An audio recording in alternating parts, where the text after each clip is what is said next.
Hey everybody, it's me, Kenya. Welcome to my channel, 40 Entrepreneur Drive, or welcome back.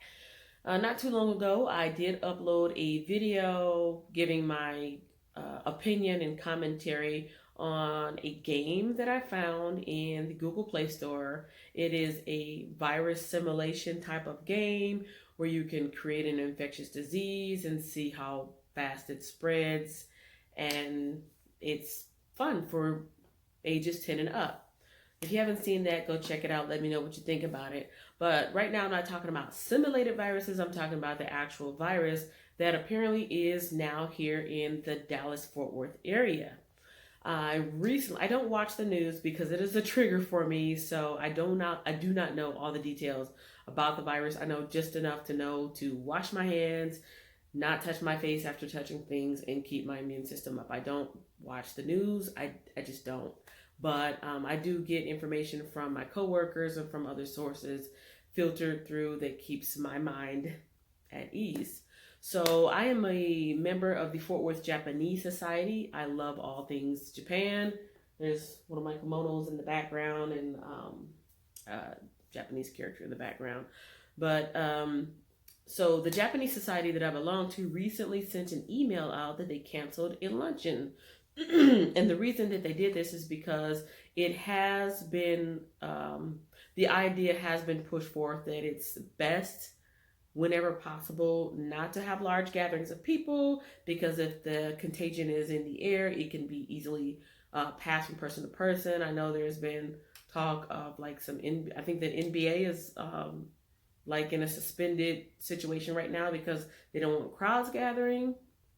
And also for the Japanese society that I'm a part of, I got this email that says that their March luncheon is canceled. Dear society members and friends, although no one in our area has tested positive for the coronavirus, COVID-19, we have decided to cancel our luncheon this coming weekend. We have a number of elderly members, some of whom may have underlying health issues, so this is probably the safer course. Also, we may inadvertently expose our volunteers to the virus as they clean up the dishes we all use. By the time we learn of anyone in our area testing positive for the coronavirus, we may have already exposed ourselves. Our apologies for this cancellation, but it seems best to be cautious. So what if you work? This is an extracurricular activity that I choose to be a part of. But what if you have to go to work and your work is in a big group of people? So this is the link. This was information to a link that someone posted in our private forum group. And it says, as the coronavirus spreads, the CDC urges sick workers to stay home, basically to self-quarantine. But what if you don't get paid sick leave? So then I started to look up some things on my own because my job that I have, which will remain unnamed, does have a decent benefit package. But when it comes to just having people self-quarantine to avoid the possible cross-contamination of this type of virus, I don't think there's anything in place. When I look at the Google page, it seems like in the past day or 2 days, there are quite a bit of articles wrote on whether or not at least major companies should provide paid sick leave. Going back to that message on my private forum, it said something like, if a company has at least a minimum of 50 workers, they have to provide you paid sick leave. And then there were some people that didn't have too much faith in that system, and saying something like, they'll probably have us coming in here with hazmat suits on before we're actually allowed to stay home and keep not only ourselves safe but our coworkers safe. So let's take a look at some of these articles, and I would recommend that you check these out on your own. It says Amazon is giving paid sick leave to all employees diagnosed. That was 18 hours ago. Paid sick leave is a failed cure. That is the Wall Street Journal as of 16 hours ago. Coronavirus fears and need for paid sick leave. That is 1 day ago from the New York Times. Coronavirus in Congress paid sick leave looking more likely. That is the San Francisco Chronicle. And coronavirus and the law from sick leave to remote work.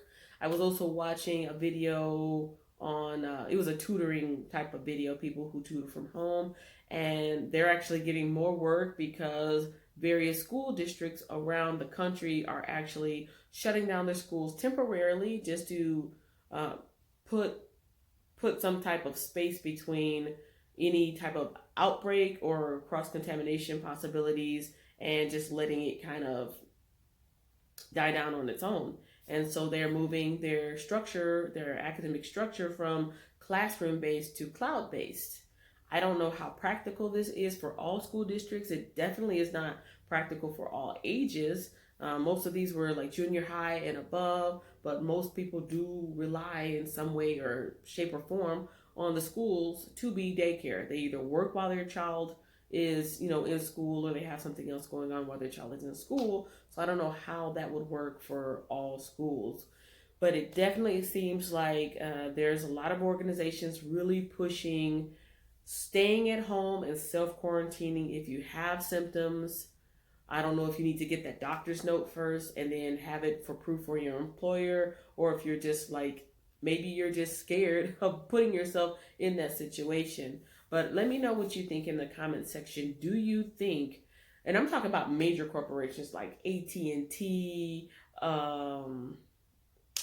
Ford Company, big major companies that have the money, they have the budget, they have the means to provide this for their employees, but do they have the requirement, or do you think they should be required to do it? And if so, for how long? What should be the eligibility? I'm pretty sure a lot of employers don't want to do it because they think maybe people will take advantage of it.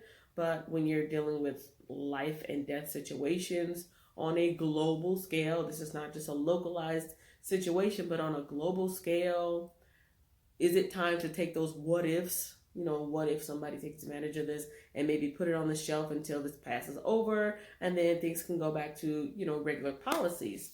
But yes, that is the question for today is, should major employers or even small employers, should all employers offer paid sick leave for their employees, or if they test positive, or I can't think of what that other phrase is called. It's like pseudo positive or possible positive. It was something else that I read in the news. But if somebody has the likelihood of being infected with that virus, should they get paid leave? If so, for how long? Or should they, just be given a mask and some sanitizer and, go about, business as usual?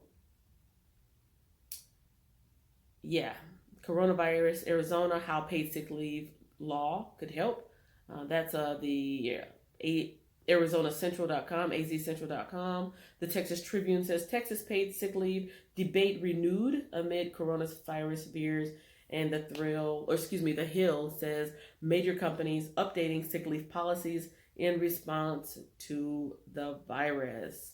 Let me know what you think about this in the comment section below. Do you work for an employer that offers it? Do you work for an employer that is taking heed to these types of precautions and maybe shutting down your facility, a club, or minimizing the hours of operation, or putting something else into place to keep the employees safe?